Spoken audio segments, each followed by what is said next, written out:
Well, good morning, howdy tubers. Well, sorry to say, still working on the cowling, but we are getting there.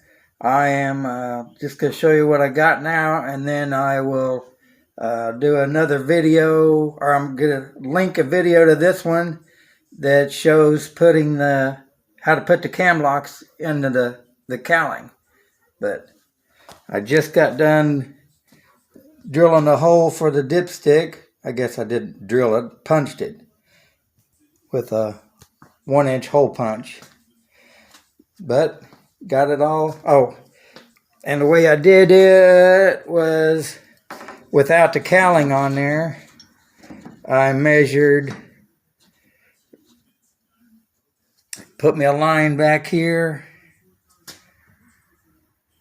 and measured there, and I was 2 inches from, and then, or of course that's what's that with the cowling off, and then measured back 2 inches it was, and then from there up to the center of the dipstick was 5/8 of an inch. That's where I put my center mark. And now, I mean, everybody's is probably going to be a little bit different. Well, of course, that also depends on, of course, where you put your cam locks. So, but like I say, I drew a line on here to give me a reference for getting my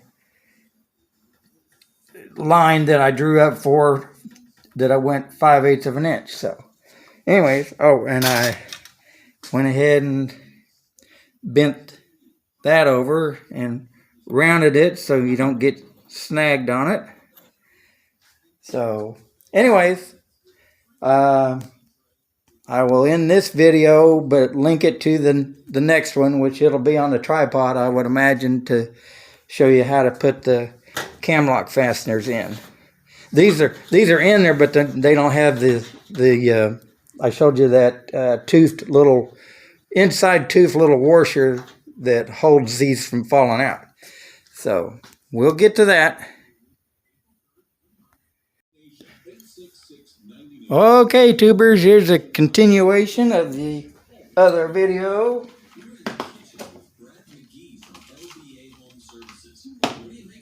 Get one of these. Now they're kind of they're not completely flat. They got a little bit of bow to them. So I guess you'd say if this was a bowl, you'd put the bottom of it up. And sometimes they can be a little tricky.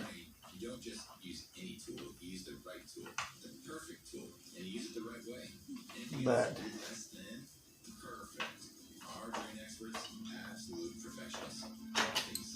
and then you get it. Well, I guess they're in there. And I'll do a few of them. So there it is.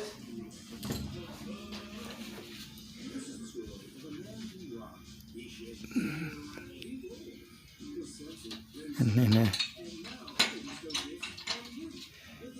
okay. Say, I don't know if you've seen it or not, but we'll do a few of them.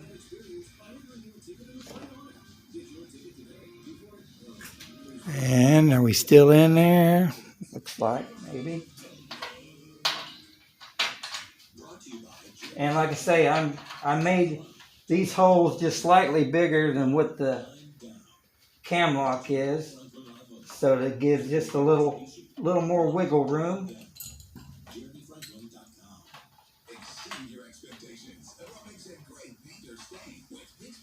And here again, this process also takes a little time. Probably not near as much as putting the receptacles in there, but there's another one. If and it was in the camera, I don't know.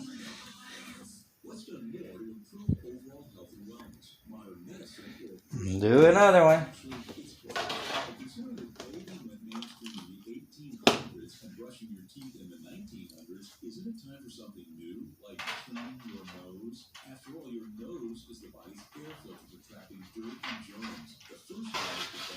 Am I in there? I think I'm in.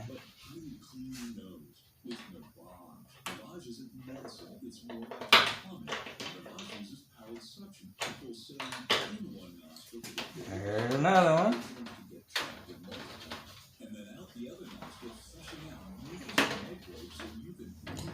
We'll do one more.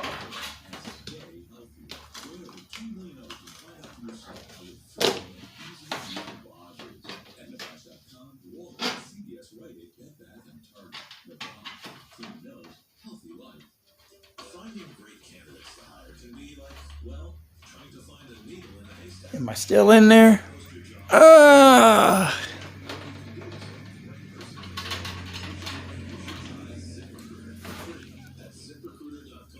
I can't tell where we're at. There we are.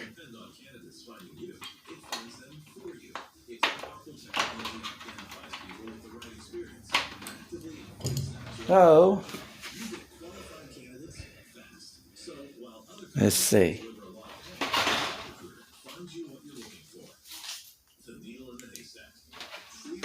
How about this? There we go.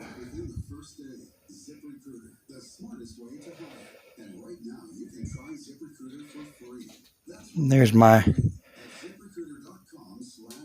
oil hole. So there's the cam lock install. Let's see if there's anything else I can say.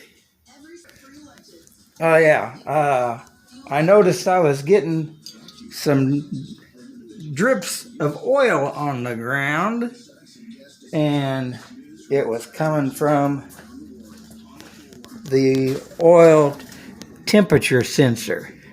Well, I had put it in there dry because it's electrical, but now somebody can comment or leave a message on this. It has two wires going to it. Now, normally I thought that the two are or at least the other electrical temperature gauges I've had before only had one wire, so that meant that it was grounding to the engine. Well, this has got, I presume, then its own ground wire, and so I figured, well, then it won't matter if I put Teflon tape, or I use the PDF or thread sealant with PTFE in it. Since I knew you weren't supposed to put sealer on the ones that had, I'm going to say, that had the one wire, because it wouldn't ground that way if you had that on there, or wouldn't ground very good. So I also took this off and put that stuff on it too, because it's got two wires. Actually, it's got three wires for the oil pressure.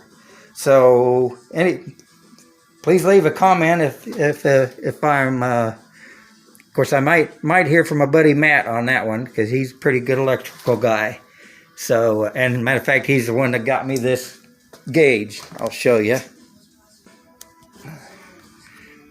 There it is. Still got the plastic on the front, but this has got oil temp, oil pressure, and also voltage. Now, it's all in Japanese or Korean or Saigonese or Vietnamese or whatever it is. So we've got to change whatever they call their pressures to, got to put a place card in there to say what their pressures are. And of course the temperatures are in centigrade, so we can work with that one. So anyways, but it's really light, and it will run on a 9-volt battery.